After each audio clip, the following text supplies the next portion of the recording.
Bagaimana jika Anda menemukan saham yang sudah turun 75% dari harga tertingginya? Apakah ini sebuah peluang atau jebakan? Nah, kita akan bahas di video kali ini.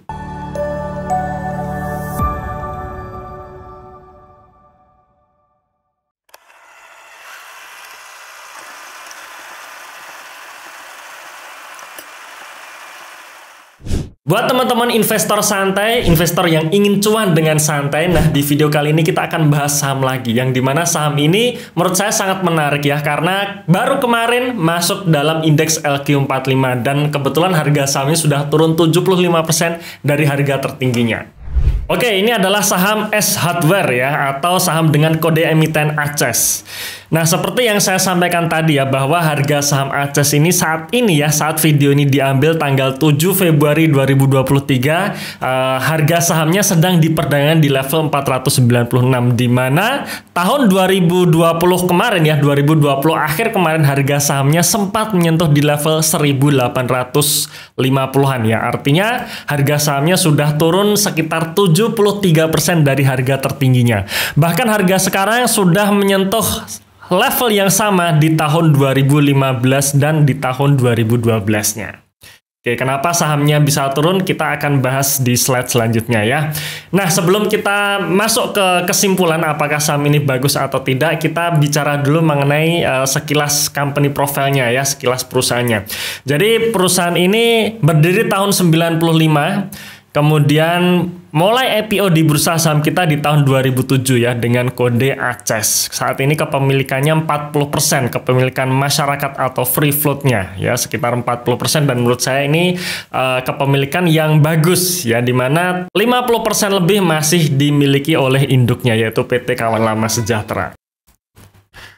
Oke, sampai posisi September 2022 jumlah gerai yang dimiliki ACES sebanyak 228 gerai yang tersebar di 54 kota di Indonesia. Ya, angka ini sampai akhir tahun tidak berubah, kemudian mulai awal tahun ini ada pembukaan satu gerai lagi. Produk-produk yang dijual di dalam S Hardware ini memiliki 3 kategori ya, yaitu home improvement, kemudian lifestyle, dan juga toys. Ya, penyumbang terbesarnya masih di kategori home improvement. Oke, sekilas mengenai perusahaannya juga, terutama mengenai target pasarnya adalah mereka-mereka yang merupakan masyarakat dengan level pendapatan menengah ke atas ya. Jadi segmen middle up ya, bisa dikatakan segmen middle up. Saat ini memiliki 50.000 SKU yang terbagi menjadi 17 departemen ya. Jadi sangat banyak sekali barang-barang yang dijual, pasti manajemennya pun menurut saya juga sudah kompeten, karena untuk mengurus sampai 50.000 SKU ini ya tidak perkara mudah. Kemudian mulai masuk merambah ke dunia anak-anak sejak pertengahan tahun 2010 dengan mendirikan gerai Toys Kingdom ya. Kemudian saat ini ACES juga memiliki investasi di rupa-rupa.com. Nah, saat ini pun laporan keuangan yang rilis terbaru masih posisi kuartal 3 2022, yang dimana kalau kita membaca public expose terbaru dari ACES ini, manajemen memproyeksi ya keuangan tahun 2022 pertumbuhan angka same store sales growth-nya positif ya. Cuman di video kali ini kita tidak akan membahas mengenai SSG secara historinya ya, kita akan bahas secara kinerja umumnya saja ya, kinerja secara umumnya saja. Kemudian target manajemen adalah membuka gerai sekitar 10-15 gerai per tahun untuk memperluas jangkauan pasar kepada seluruh pelanggan ya. Jadi ACES ini masih ekspansif sekali untuk membuka gerai baru. Periode tahun 2022 kemarin ACES membuka 15 gerai baru dan menutup 3 gerai lama ya. Jadi kalau di total dinetkan ya, berarti ACES ini membuka sekitar 13 gerai baru ya. Ini kalau misalkan sudah kita kurangin dengan gerai yang ditutup sebanyak 3 gerai. Kemudian di posisi Januari 2023 ini ACES membuka toko pertamanya di Kota Tarakan ya, Kota Tarakan, yang dimana Kota Tarakan ini berada di Kalimantan Utara. Saat ini, saat video ini diambil atau posisi akhir Januari 2023, ACES sudah memiliki 229 toko atau gerai di 56 kota di seluruh Indonesia. Menurut saya yang menarik dari ekspansi Aces terakhir-terakhir ini adalah Aces mulai fokus untuk membuka di kota-kota nomor 2 ya, istilahnya kota menengah. Jadi tidak pusat kota atau tidak kota metropolitan, kota besar ya, alias kota yang lebih levelnya lebih kecil ya dibandingkan kota-kota besar. Dan menurut saya itu peluang yang menarik ya, karena biasanya kalau di kota-kota menengah ya atau kota-kota nomor 2 ini persaingannya tidak begitu besar dengan kota-kota metropolitan atau kota-kota nomor 1. Dan menurut manajemen tantangan terbesar untuk Aces ini adalah di dua hal ini ya, yaitu PPKM, di mana PPKM ini kebijakan akibat dari adanya COVID-19 dan juga sulit untuk impor ya, artinya waktu itu Aces kesulitan untuk mendapatkan kontainer untuk barang-barang yang akan diimpor. Nah, kebetulan di tahun 2023 ini menurut saya dua hal ini sudah tidak ada. Artinya kemarin pemerintah sudah mencabut PPKM ya di akhir tahun 2022 kemarin, dan saat ini kelangkaan kontainer pun ini sudah tidak ada. Dan biaya freight rate-nya ya, biaya pengangkutan kapalnya pun juga sudah menurun. Jadi ini menurut saya sentimen yang bagus untuk Aces ya. Oh ya, ditambah kurs dolar yang juga turun. Oke, sekarang kita masuk ke posisi neraca Aces yang dimana kalau menurut saya ya, kita bicara mengenai S Hardware Indonesia secara historis sampai sekarang dari sisi neracanya tidak ada masalah, yang dimana Aces ini selalu menumpuk kas ya, jadi 25,9% aset dari Aces ini berupa kas. Ini menarik karena Aces sendiri masih sering untuk ekspansi, dimana Aces ini mentargetkan untuk membuka 10-15 gerai baru setiap tahun, maka kas yang besar itu wajib ya. Dan juga menariknya di Aces ini tidak ada hutangnya, alias hutang ke bank menggunakan leverage untuk membuka gerai. Aces tidak melakukan itu. Artinya dari sisi balance sheet-nya Aces ini kuat, artinya potensi untuk bangkrut ini masih jauh. Nah, di sini kita lihat ya, bahkan total liabilitasnya saja ada 1,6 triliun, di mana 1,6 triliun sendiri ini bisa dibayar dengan cash yang ada ya. Di sini juga kita lihat tidak ada hutang banknya, jadi menurut saya ini sangat menarik. Masuk ke kinerja dari Aces. Nah, ngomong-ngomong mengenai kinerja tahunan ya, di mana ini saya ambilkan laporan keuangan terbaru posisi kuartal 3 2022, di mana kalau kita lihat dari sisi penjualan maupun laba kotornya terjadi kenaikan. Penjualan bersih naik 4,28%, laba kotor naik 2,57%, dan laba bersihnya naik 8,9%.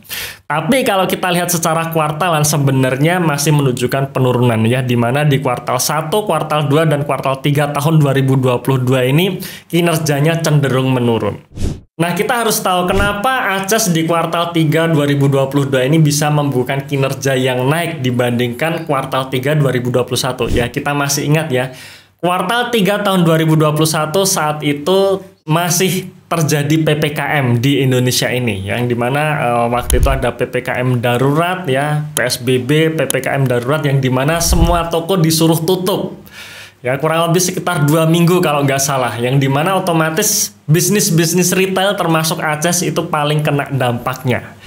Kemudian tahun 2022-nya di kuartal 3, kenapa secara kuartalan tetap turun? Kita masih ingat posisi Juli sampai September tahun 2022 itu adalah kondisi yang sulit, yang dimana yang pertama BBM naik ya, BBM naik, kemudian yang kedua suku bunga juga naik, yang ketiga daya beli masyarakat menurun ya, karena setelah lebaran ya, periode lebaran itu orang-orang pada membelanjakan semua uangnya, maka di posisi Juli sampai dengan September orang-orang sudah mulai menyimpan lagi uangnya. Ya, disinilah kesulitan-kesulitan yang terjadi khususnya di segmen retail di posisi kuartal 3 2022. Maka kenaikan ini ya, kenaikan kinerja di kuartal 3 2022 ini untuk Aces ini dibandingkan tahun 2021 menurut saya masih absorb ya. Jadi istilahnya di tahun 2022 posisi kuartal 3 ini masih tetap menurun. Nah, sekarang kita lihat histori dari pendapatan maupun laba bersih dalam jangka panjangnya ya. Di tahun 2022 kami memproyeksi bahwa pendapatannya tetap masih 6,5 triliun sepanjang tahun.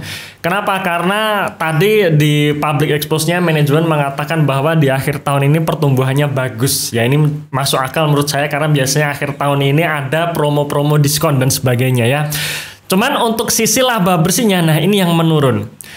Dari tahun 2019 sampai tahun 2021 selalu terjadi penurunan. Kami memproyeksi laba di tahun 2022 ini turun sampai 25%. Dan inilah penyebabnya kenapa harga saham dari ACES ini akhirnya juga turun.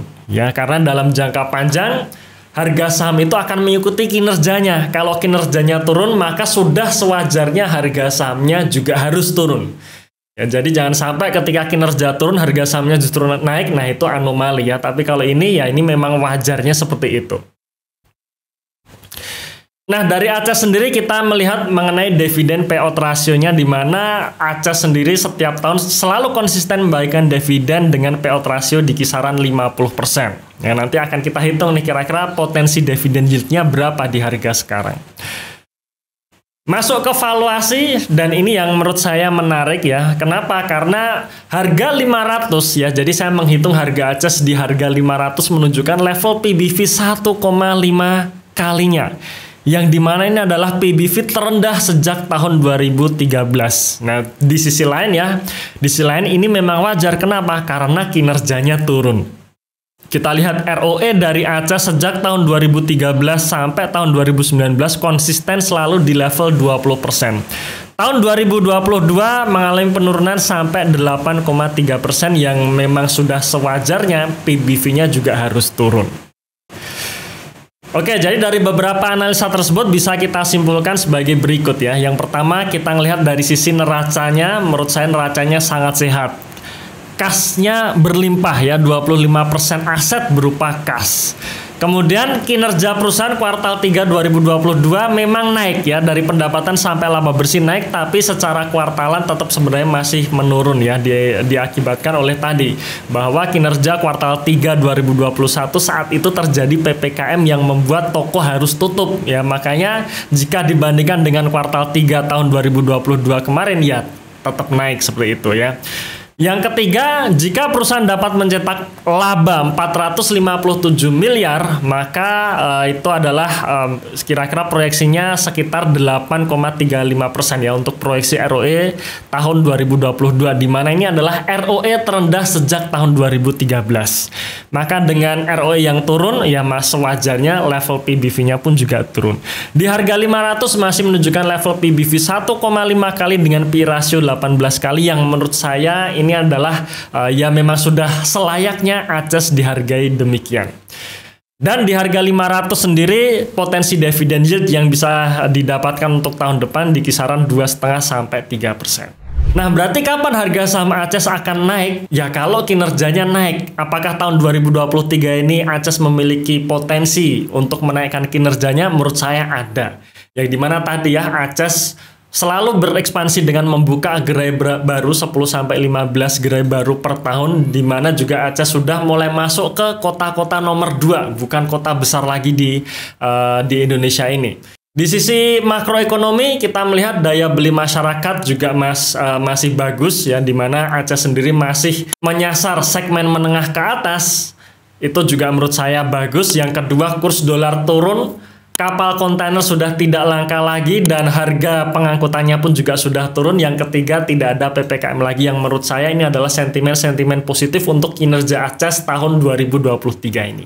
Oke, sekian dulu video kali ini. Silahkan teman-teman untuk mendownload ebook kami secara gratis, di mana kami sudah menulis ebook yang berisi analisa saham. Ada 5 saham yang sudah kami analisa dan menurut kami masih dalam kategori under value ya. Ebook tersebut bisa teman-teman download secara gratis dengan klik link di dalam deskripsi di video ini atau dalam kolom komentar yang sudah kami pin. Cuman sekali lagi, ebook tersebut hanya sebatas tambahan referensi saja. Terima kasih sudah menonton video ini sampai akhir. Tunggu video kami selanjutnya dan salam Passive Income.